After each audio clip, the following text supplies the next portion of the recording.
ഇത്രയും തങ്കപ്പെട്ട സ്വഭാവമുള്ള ഒരു ചെറുപ്പക്കാരന് ആ നാട്ടിലും മഷീട്ടും ഒക്കെ കിട്ടില്ല. അതിൽ താനെന്താണോ മഷീട്ട് നോക്കാൻ പോകുന്നേ? ഇന്ന് 11 മണിക്ക് നമ്മുടെ ആ കടത്തിന്റെ അവിടെ ചെറുക്കനും കൂട്ടരും എത്താമെന്നാ പറഞ്ഞിരിക്കുന്നത്. അവരെന്തിനാ അവിടെ വന്ന് നിൽക്കണേ? അതിനവർക്ക് ഇങ്ങോട്ട് വരാൻ വഴിയറിയണ്ടേ? അങ്ങോട്ട് ഇരുന്നാട്ട്. അയ്യോ ചേട്ടത്തി, ഇരിക്കാനൊന്നും സമയമില്ല. ഇന്നാണ് നമ്മുടെ പഞ്ചായത്ത് പ്രസിഡന്റിന്റെ മോന്റെ കല്യാണം. ആഹാ, അതിന്റെ ഇടപാടെന്താനാണോ? പിന്നെ അല്ലയോ, അവിടെ പോയി തലയൊന്ന് കാണിച്ചേച്ചും ഞാൻ ഇപ്പം വന്നേക്കാം. താനെങ്ങനെ പോയാൽ എങ്ങനെയാ ശരിയാവുന്നേ? അതൊക്കെ ഞാൻ ഏർപ്പാട് ചെയ്തിട്ടുണ്ട്. അതൊന്നും പറ്റില്ല. താൻ ഇവിടെ ഇല്ലെങ്കിൽ ഒന്നും ശരിയാവില്ല. അതിലൂടെ കുടിയേറ്റില്ലയോ? അവനുള്ളതും ഇല്ലാത്തതും കണക്കാം.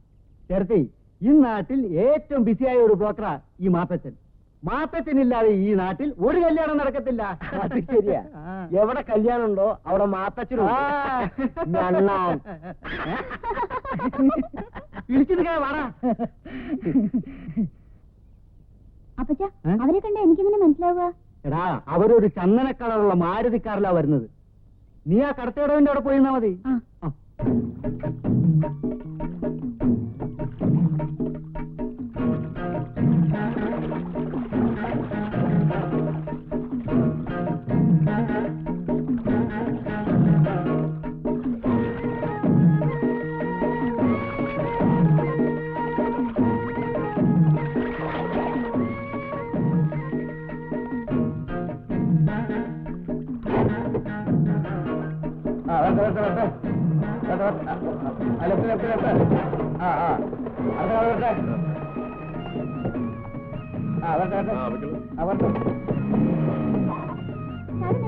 പെണ്ണുകാണാൻ അതെ, നിർത്ത്. ഞാൻ നിങ്ങളെ കാത്തു നിൽക്കുക. എന്തിന്? പെണ്ണിന്റെ വീട്ടിലേക്ക് എന്നോട് കൂട്ടിക്കൊണ്ട് ചെല്ലാൻ പറഞ്ഞു. ബ്രോക്കർ എവിടെ? അപ്പൊ വേറെ സ്ഥലം വരെ പോയിരിക്കാം. ബ്രോക്കറുടെ മോനാ? അതെ. എന്നാ പിന്നെ ആദ്യം പറയണേ, കേറ് കേറ്.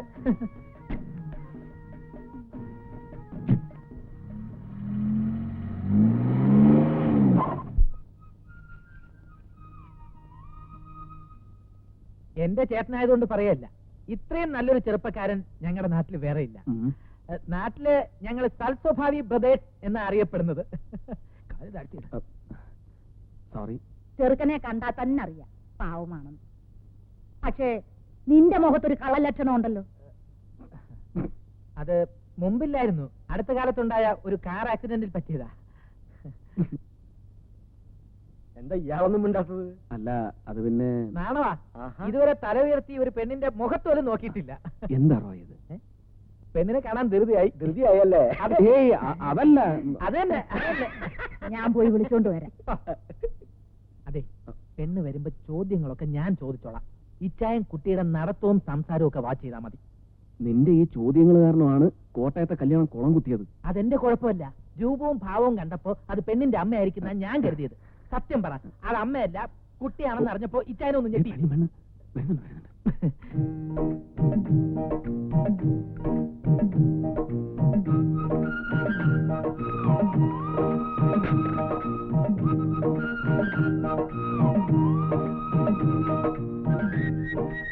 ചായ കുടിക്കും.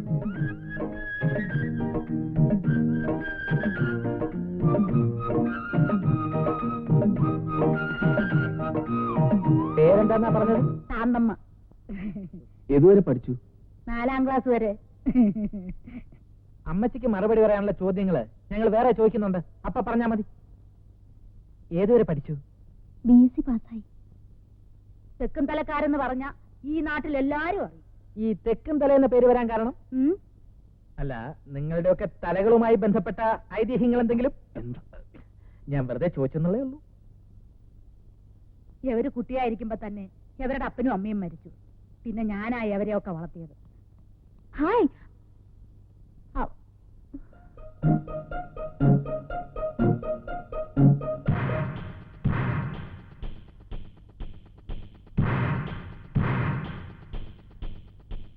ഇത് ഷേർലി, ബീനയുടെ അനീറ്റിയാ.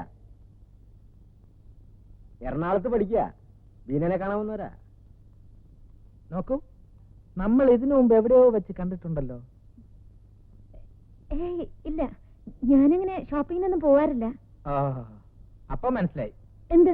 അല്ല, ഞാൻ ഉദ്ദേശിക്കുന്ന ആളെല്ലാം. അത് ശരി. എന്താണോ ഇതൊക്കെ? അതൊക്കെ പിന്നെ പറയാം. ഇച്ചാര് കുട്ടി ഇഷ്ടമായോ? കൊച്ചു കള്ള. എന്താ നീ വൈകിയത്? ബസ് കിട്ടാൻ വൈകി. അതിരിക്കട്ടെ, നിനക്ക് ചെറുക്കനെ ഇഷ്ടപ്പെട്ടോ? പക്ഷേ ഇത് നടക്കുമെന്ന് എനിക്ക് തോന്നുന്നില്ല. അല്ല, അപ്പൊ ഇയാൾക്കൊരു കല്യാണമൊക്കെ ആലോചിച്ചുകൂടെ? ആ നോക്കണം. അയ്യോ, എനിക്ക് കല്യാണമൊന്നും വേണ്ട. ഇച്ചായന്റെ കഴിഞ്ഞിട്ട് മതി. ഇങ്ങനെയുള്ള കളികളെ ഫ്രണ്ട്സായിട്ട് നീ കൊണ്ടുനടക്കുന്ന എന്തിനാ? അയ്യോ, അവക്ക് ഈ മോഷണം ഒരു ഹോബിയാണെന്ന് പിന്നീടല്ലേ ഞാൻ മനസ്സിലാക്കുന്നത്. അപ്പോ എല്ലാ കാര്യങ്ങളും നമ്മൾ പറഞ്ഞ പോലെ. എന്നാ ഞങ്ങൾ അപ്പച്ചനോട് സംസാരിച്ചിട്ട് വിവരങ്ങൾ ബ്രോക്കറോട് പറഞ്ഞേക്കാം. ആ, വരട്ടെ അമ്മച്ചി. ശരി മക്കളെ.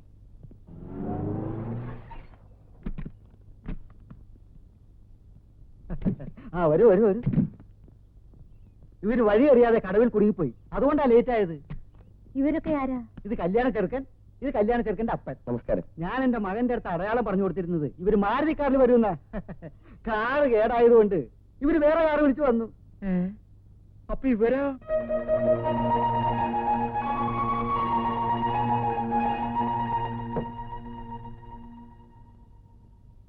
നിന്നോട് പെണ്ണ് കാണാൻ പറഞ്ഞ വീട്ടിൽ പോവാതെ വേറെ വീട്ടിൽ പോവാൻ ആരാ പറഞ്ഞേ? അതൊരബദ്ധം പറ്റിയതാ. പക്ഷെ നല്ല ഐശ്വര്യമുള്ള കുട്ടിയാ, നല്ല കുടുംബക്കാരും. അല്ലടാ? അതെ, അതിരിക്കട്ടെ. നിനക്ക് ആ പെണ്ണിനെ ഇഷ്ടപ്പെട്ടോടാ മോനെ? അല്ല, അത് പിന്നെ അമ്മച്ചി വളരെ ഇഷ്ടപ്പെട്ടത് കൊണ്ടാണല്ലോ ഇവിടെ കിടന്ന് ഇങ്ങനെ തൊടല് പൊട്ടിക്കുന്നത്. തൊടല് പൊട്ടിക്കാൻ ഞാൻ എന്താ പട്ടിയ? പട്ടിയും പൂച്ചൊക്കെ അവിടെ നിൽക്കട്ടെ. സത്യം പറയടാ, എത്ര കാലമായി നീ ആ പെണ്ണുമായിട്ട് ബന്ധം തുടങ്ങിയിട്ട്? അയ്യോ അപ്പച്ച, ജീവിതത്തിൽ ആദ്യമായിട്ടാ ഞാൻ ആ പെൺകുട്ടിയെ കാണുന്നത് പോലും. ഇവിടെ ആരും പ്രേമിച്ച് വിവാഹം കഴിക്കാൻ ഞാൻ സമ്മതിക്കില്ല. ഇഞ്ചക്കാട്ടിൽ ആരും പ്രേമിച്ച് വിവാഹം കഴിച്ച ചരിത്രം ഉണ്ടായിട്ടില്ല. അതിന് ഇഞ്ചക്കാട്ടി പ്രേമിക്കാൻ യോഗ്യതയുള്ളവരാരെങ്കിലും പണ്ട് ഉണ്ടായിട്ട് വേണ്ടേ? അതെന്താടി എനിക്ക് യോഗ്യത കുറവ്? ഒരു കുറവുമില്ല. ആ, കല്യാണത്തിന് മുമ്പ് ഒന്ന് കാണേണ്ടതായിരുന്നു. ഓ, ഓ. കേട്ടോ മക്കളെ, ഞാൻ വന്നേ പിന്നെ ഇത് ഞാനൊരു മനുഷ്യക്കോലായത് തന്നെ. ഹ, നന്നായപ്പോ ഉള്ള കോലം തന്നെ ഇതാണെങ്കിൽ പണ്ട് അപ്പച്ചനെ കാണുമ്പോ അമ്മച്ചിക്ക് പേടി തോന്നിയിരിക്കണമല്ലോ. പിന്നെ മക്കളെ, എന്നാ ഞാനൊരു സത്യം പറയട്ടെ. അപ്പച്ചന് എത്ര നല്ല നല്ല കല്യാണാലോചനകൾ വന്നിട്ടുണ്ടെന്നറിയോ?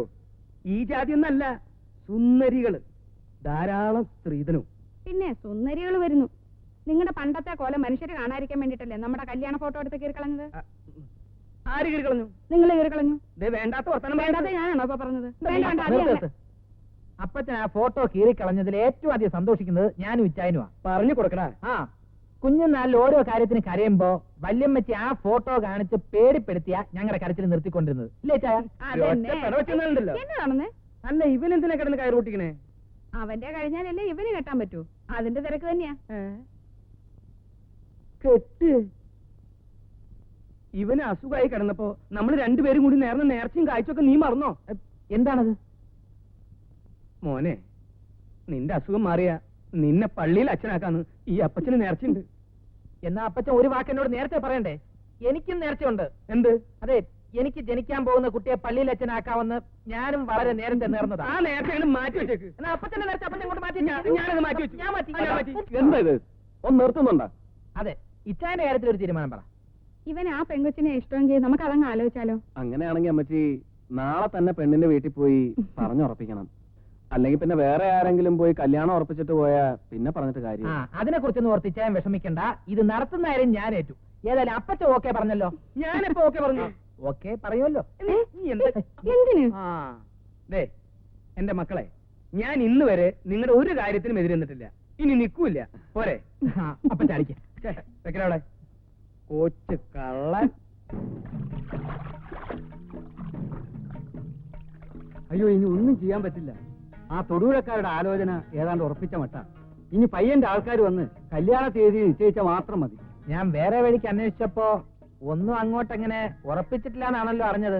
ആര് പറഞ്ഞു? ഇനി ഉള്ള കാര്യം പറയാലോ മാത്തച്ഛൻ ചേട്ടാ. ഇഞ്ചക്കാട്ടുകാരും തെക്കും തലക്കാരും തമ്മിൽ വലിയ അടുപ്പത്തില്ല. ആ, അപ്പച്ച ഒരു 100 പ്രാവശ്യം എന്നോട് പറഞ്ഞതാ ഈ ബന്ധത്തില് ഒരു ഇടനിലക്കാരന്റെ ആവശ്യമില്ല, പുള്ളിക്കാരെ ഇത് നേരിട്ട് നടത്തിക്കൊള്ളാം എന്ന്. പിന്നെ ചേട്ടന് ഞങ്ങളുടെ കയ്യിൽ നിന്ന് കിട്ടാൻ പോകുന്ന ഭീമമായ കമ്മീഷൻ നഷ്ടപ്പെടണ്ടെന്ന് കരുതി ഞാനാ പറഞ്ഞത് അപ്പച്ച ഈ കാര്യങ്ങൾ നേരിട്ട് പ്രൊസീഡ് ചെയ്യണ്ടെന്ന്. ഭീമമായ കമ്മീഷനോ? അതെ, ഈ കല്യാണ ബ്രോക്കർമാർക്ക് കമ്മീഷൻ വാരിക്കോരി എറിയുന്നത് ഇഞ്ചക്കാട്ടുകാരുടെ ദൗർബല്യമാ. അയ്യോ, തൊടുപുഴക്കാരുടെ കാര്യം അങ്ങനെ അങ്ങോട്ട് ഉറപ്പിച്ചിട്ടൊന്നുമില്ല. ഇനി പിന്നെ ഉറപ്പിച്ചാൽ തന്നെ ഞാൻ വിചാരിച്ചാൽ അത് മാറ്റിയെടുക്കാവുന്നതല്ലേ ഉള്ളൂ. അത് പിന്നെ തരം പോലെ കാര്യങ്ങൾ മാറ്റാൻ കഴിവുള്ള ആളാണ് ചേട്ടൻ എന്ന് എനിക്കറിയാം. അതവിടെ നിൽക്കട്ടെ, ഞാനിപ്പോ തെക്കൻ തലയിലോട്ട് പോവാ. ചേട്ടൻ വരുന്നോ അതോ? ഞാൻ വരുന്നു. ആ, റോഹിച്ചൻ ഒന്നും കൊണ്ട് വിഷമിക്കണ്ട. ഈ കല്യാണം ഞാൻ നടത്തിത്തരാം. എന്നാ കേറ്. പിന്നെ ഞങ്ങൾ വേറെ അന്വേഷിച്ചെന്ന് പറഞ്ഞതും അപ്പച്ചന് തെക്കും തലക്കാരുമായിട്ട് അടുപ്പമുണ്ടെന്ന് പറഞ്ഞതും ബ്രോക്കർമാർക്ക് ഭീമമായ കമ്മീഷൻ കൊടുക്കാറുണ്ടെന്ന് പറഞ്ഞതും ഒക്കെ കള്ളമാണ്. കളി ഇഞ്ചക്കാട്ടുകാരോട് വേണ്ട. കേറ് കേറ്